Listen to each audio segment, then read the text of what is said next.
Assalamualaikum Ibu. Perkenalkan, saya dengan Dr. Alfi yang menjaga klinik pada malam hari ini. Dengan Ibu siapa? Iya, Ibu Ana. Usianya berapa ya, Bu? 26 tahun ya, Bu. Di sini Ibu kehamilan berapa? Kehamilan berapa kali? Baru pertama kali ya, Bu ya? Ya, baik, Bu.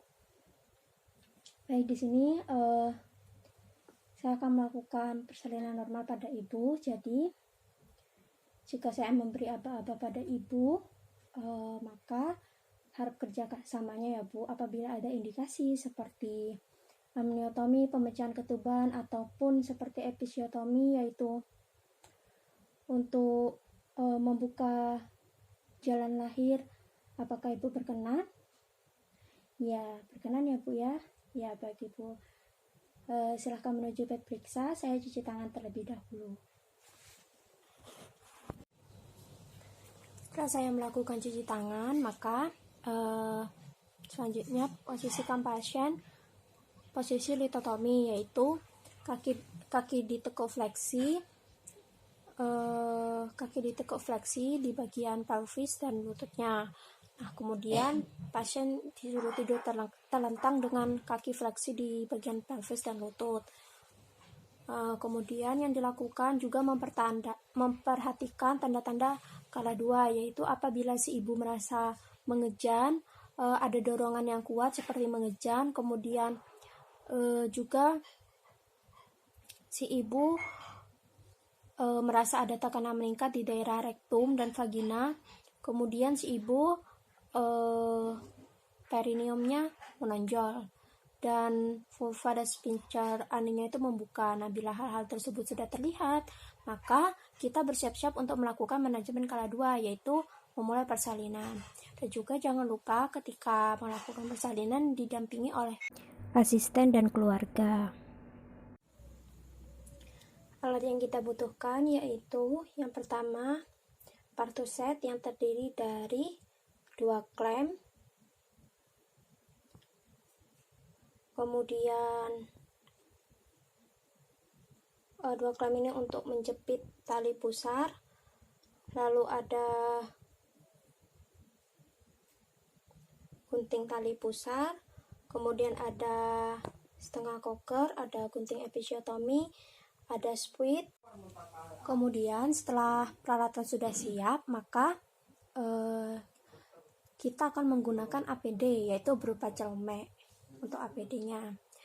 Selanjutnya, setelah kita sudah lengkap, sudah memakai APD, juga sudah memastikan tanda-tanda kala 2, maka melakukan pemeriksaan dalam. Nah, melakukan pemeriksaan dalam ini tujuannya untuk memeriksa apakah pembukaan udah lengkap atau tidak, atau adanya indikasi yaitu seperti amniotomi dan episiotomi. Untuk melakukan VT vaginatos, maka dibersihkan terlebih dahulu daerah vulvanya. Jadi dengan kasa yang diberi larutan DTT, kita usapkan 1 kali di satu sisi, ini daerah superior inferior. Kemudian jika terkontaminasi, maka dibuang. Nah, apabila handskun atau sarung tangan terkontaminasi juga, maka dilepas. Lalu taruh di larutan klorin sebesar 0,5%. Nah, setelah kita lakukan pembersihan vulva, nah maka lakukan pemeriksaan dalam. Yang pertama kita gunakan tangan kanan dengan 2 jari, yaitu jari telunjuk dan jari tengah, dan yang dimasukkan terlebih dahulu adalah jari tengahnya. Jadi dimasukkan jari tengah, disusul jari telunjuk. Nah, hati-hati dengan jempol, jangan sampai menyentuh klitoris. Selanjutnya, lakukan VT. Nah, setelah itu dinilai apakah pembukanya sudah lengkap atau tidak, dan apakah ada indikasi seperti bagian terkecil dari janin masih teraba, dan pastikan kepala sudah injes. Setelah itu kita keluarkan tangan pelan-pelan. Akan tapi jika diperlukan amniotomi, maka lakukan. Jadi ketika ketubannya belum pecah, maka kita lakukan amniotomi dengan cara menggunakan alat setengah kocer. Nah, jadi alat setengah kocer ini disusuri. Jadi disusuri melalui kedua jari. Nah, disusuri di sini, disusuri sampai ke ujung jari, sampai ketemu selaput ketuban. Nah, jika ketemu selaput ketuban maka digoreskan. Kemudian evaluasi air ketubannya apakah utuh atau jernih atau mekonium atau campur dengan darah atau kering. Nah, kemudian setelah dinilai, keluarkan alat setengah kocer secara perlahan, lalu direndam di larutan klorin sebesar 0,5%. Nah, kemudian jika diperlukan episiotomi, maka lakukanlah episiotomi dengan. Nah, jadi sebelumnya ini setelah melakukan amniotomi, tangan dikeluarkan perlahan. Nah, kemudian sarung tangan ini direndam di larutan klorin 0,5%. Nah, selanjutnya apabila diperlukan untuk melakukan episiotomi, maka lakukan untuk tujuannya untuk membuka jalan lahir. Nah, jadi memakai tangan kiri. Jadi tangan kiri ini dimasukkan. Nah, tujuannya apa? Untuk melindungi kepala janin. Nah, kemudian setelah itu lakukan kemudian diinjeksi daerah yang akan diinsisi. Kemudian baru lakukan insisi pada media lateral menggunakan gunting episiotomi.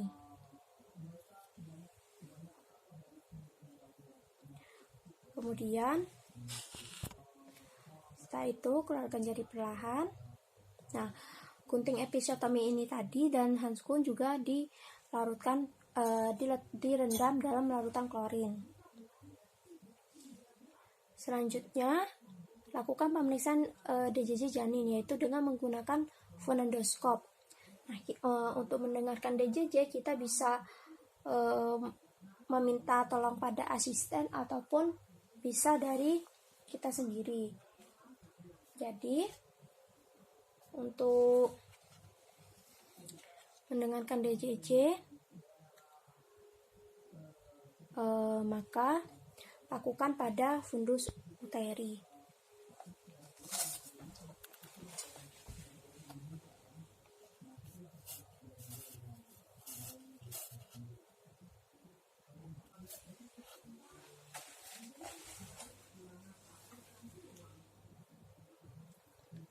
Lalu dinilai dan jangan lupa untuk didokumentasikan di dalam partograf. Setelah kita melakukan pemastian apakah pembukaan sudah lengkap, lalu kita evaluasi kepada ibu dan juga keluarganya. Baik ibu, untuk pembukanya sudah lengkap, pembukaan 10, insya Allah ibu bisa untuk bersiap untuk melakukan proses melahirkan ibu. Nah, ibu harus melakukan posisi yang nyaman, senyaman mungkin, serilaks mungkin, dan juga usahakan apabila ada kontraksi di uterus atau di bagian perutnya ibu dimohon untuk mengejan ibu.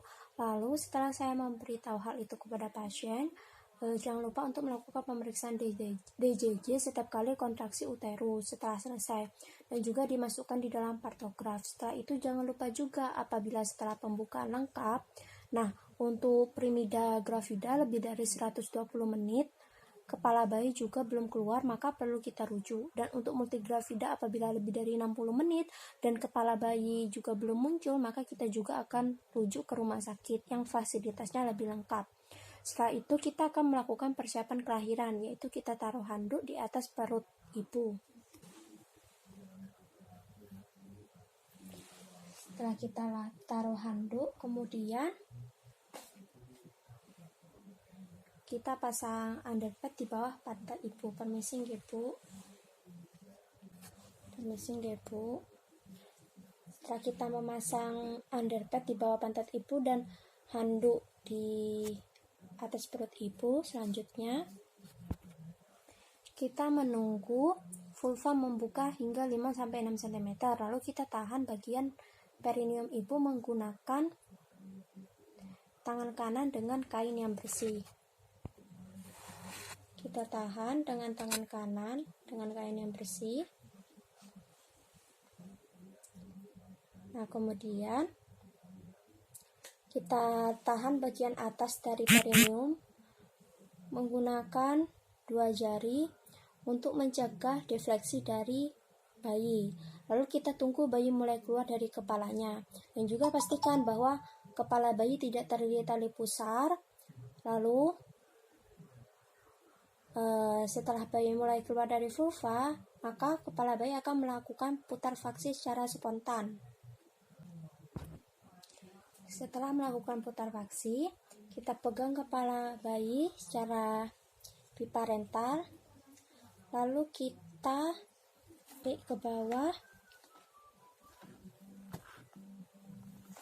sampai bahu depan lahir. Nah, setelah bahu depan lahir, maka kita arahkan ke atas untuk mengakhirkan bahu yang belakang.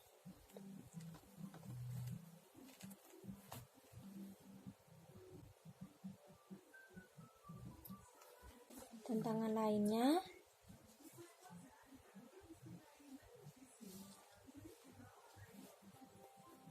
menyusuri daerah punggung, daerah belakang sampai ke kaki, sampai ke seluruh badan lahir. Kemudian kita pegang kedua kaki bayi dengan kedua jari kita. Nah, setelah bayi lahir, maka kita beri pujian kepada ibu. Selamat ibu, bayinya dalam keadaan normal dan alhamdulillah dalam keadaan sehat. Selamat ya bu, alhamdulillah ya bu. Nah, selanjutnya kita pastikan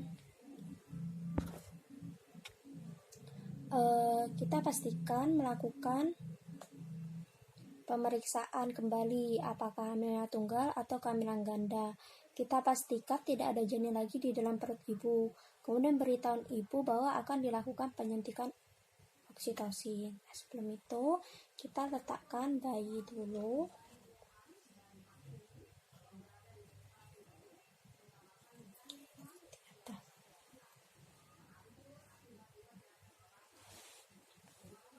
Selanjutnya kita akan lakukan penyuntikan oksitosin.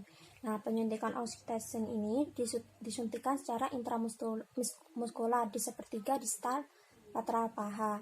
Minta tolong asisten untuk menginjeksi ibu atau bisa dengan menginjeksi sendiri atau bisa menyuruh asisten. Jadi diinjeksi daerah paha distal ibu.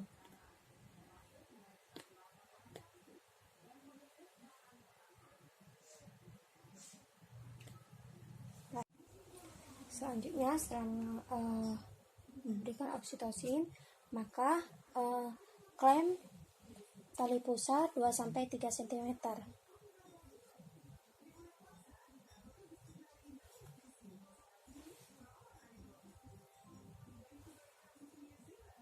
Kemudian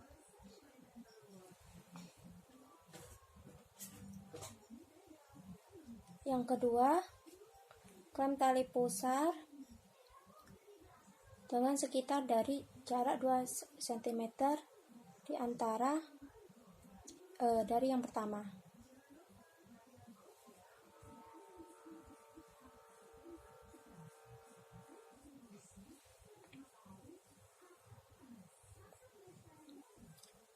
Nah, kemudian lakukan pengguntingan di antara kedua klem.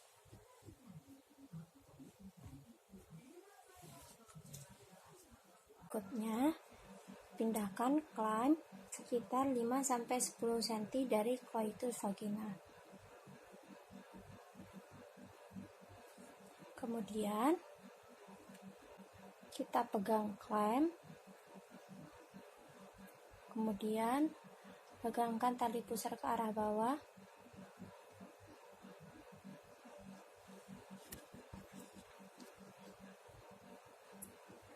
Tangannya di atas simfisis untuk menekan ke arah krosok kranial belakang. Jika 30-40 detik plasenta belum lahir atau tali pusar belum memanjang, maka tunggu kontraksi berikutnya. Perintahkan ibu untuk mengejar saat terjadi kontraksi. Jika plasenta belum lahir juga, maka perintahkan ibu untuk keluarga pasien untuk melakukan stimulasi puting susu ibu dan tunggu kontraksi berikutnya, serta ulangi prosedur untuk peregangan tali pusar untuk melahirkan plasenta. Nah, jika plasenta sudah lahir atau tampak di introitus vagina, maka bisa dilanjut dengan memutar tali pusar secara bergiling hingga selaput ketuban terlepas secara terpiling.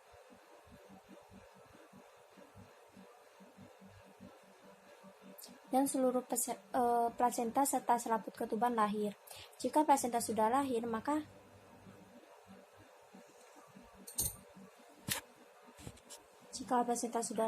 kita pastikan kelengkapan plasenta. Apakah ada yang robek atau tidak. Jika didapatkan ada yang robek, maka kita harus evaluasi ulang. Kemudian setelah plasenta lahir, kita pastikan dan periksa kontraksi uterus dan adanya pendarahan kontraksi. Sudah bagus tapi masih didapatkan pendarahan per vagina, kita harus evaluasi adakah robekan jalan lahir atau tidak, atau adakah gangguan dari kontraksi serta penyebab perdarahan yang lain. Apabila sudah dievaluasi adanya robekan jalan lahir, maka dilakukan penjahitan pada robekan jalan lahir tersebut. Apabila masih didapatkan pendarahan, maka pastikan kosongkan kandung kemih. Berarti jika diperlukan lakukan kateterisasi. Jadi buang suling kosongkan kandung kemih serta pastikan kontraksi uterus bagus. Kemudian ajarkan kepada pasien dan keluarga pasien untuk melakukan masase uterus. Jika pendarahan sudah terkontrol, pastikan posisi pasien nyaman dan lakukan dokumentasi melengkapi partograf. Setelah bayi lahir, pendarahan sudah terkontrol, kondisi ibu baik, maka bersihkan area persalinan dan posisikan ibu senyaman mungkin dan letakkan bayi di atas perut ibu untuk melakukan insisi menyusui dini. Untuk insisi menyusui dini kita bisa letakkan bayi pada samping puting ibu.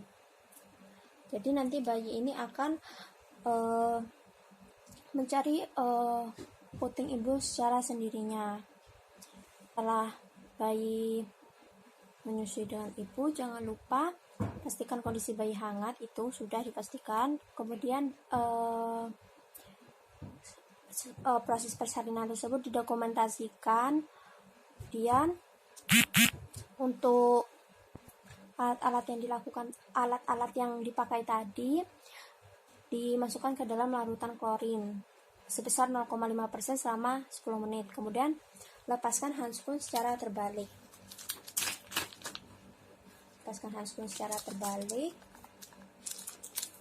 Kemudian rendam handscoon dalam larutan klorin sebesar 0,5% selama 10 menit. Baik, terima kasih. Wassalamualaikum warahmatullahi wabarakatuh.